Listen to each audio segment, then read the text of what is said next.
And so let's say, let's start from the beginning now. And I've got this like really cool girl, summertime. She is going to be right in the center. We look at her first, and then we're going to follow this edge, the cast shadow of this tree. I'm going to manipulate it a little bit. That's pointing us to this lamppost.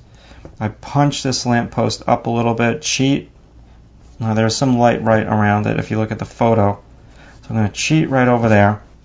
And then this points us right up to this branch. This branch points us right down to this. So it's like 1, 2, 3. Yeah, that's cool. So let me just push this like a little bit more for you, and I'll add some like texture. We have a real hot day here on Long Island. Right now this is I think July 18th.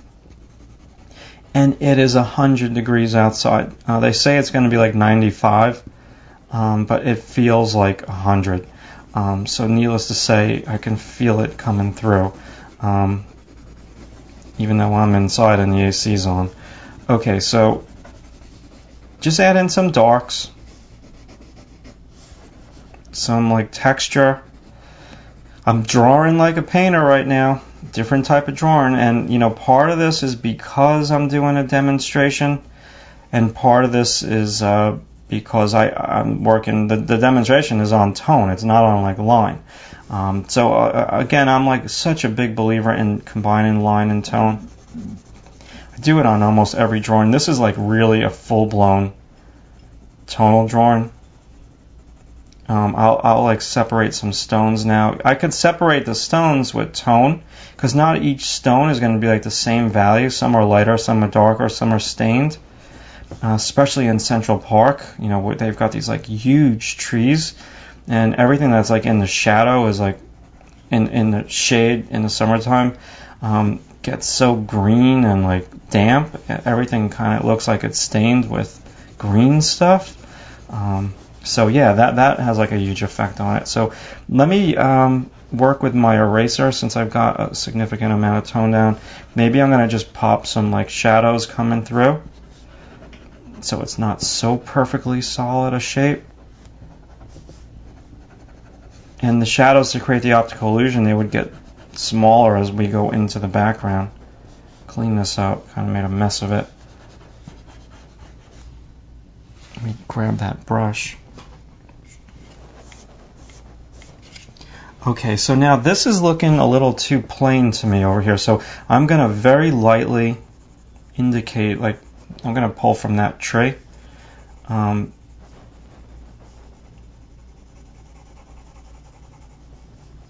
Yeah, so let me go back into this with my eraser.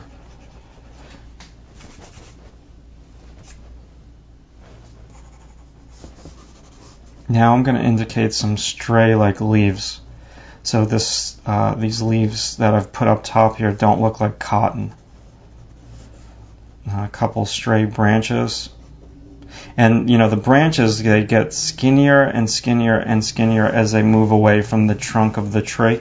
You want to be very careful with your line consistency, that it doesn't look like the branches get thicker as they go further away from the thick parts of the tree. Okay, gotta be careful with my values. But it's soft here, so go a little bit darker with the rail.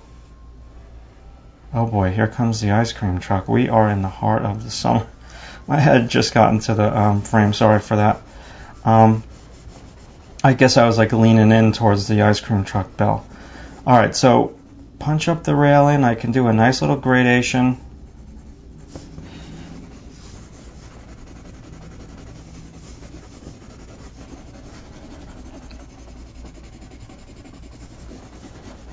Alright, so one other side note, as I just like scribble in some tone, I really want you guys, you spent like pretty good money to join this website, and so now you have the privilege of dictating to me what you want to learn. That's one of the good things about this website, you know, is that you become part of like the community, and you know, you get to upload your artwork.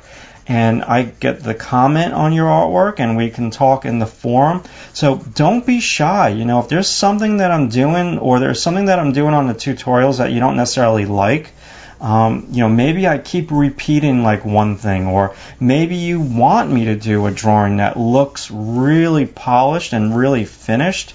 Well, then please, you know, let me know that. I am so into taking suggestions. I mean, I have like a little piece of paper on my wall. I have a piece of paper in my binder that I bring with all my rosters when I teach, and it's my idea paper. And, you know, whenever I get an idea for a new tutorial, you know, I jot it down, and eventually I'm going to get to it.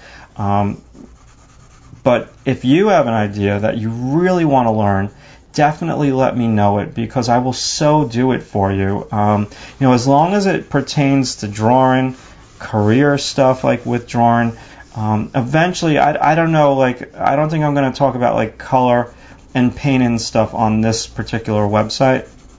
I might save that for something like later on, or maybe I'll save it for you know, a DVD or something like that. But for this website, if it comes to anything that relates to drawing materials, you know, career stuff in the arts, I would definitely like really welcome your suggestions. And, you know, maybe you want to see some of like my old artwork that I used to do when I first started out.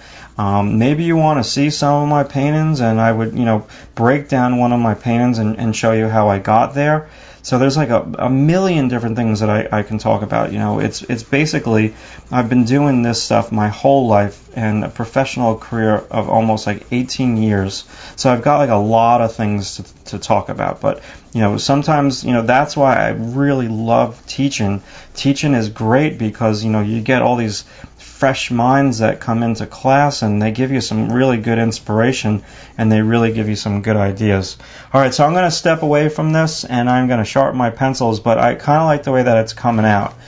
We did go to a cloudy day. It has that look and feel to it because of the grayish pencil, but it's all good.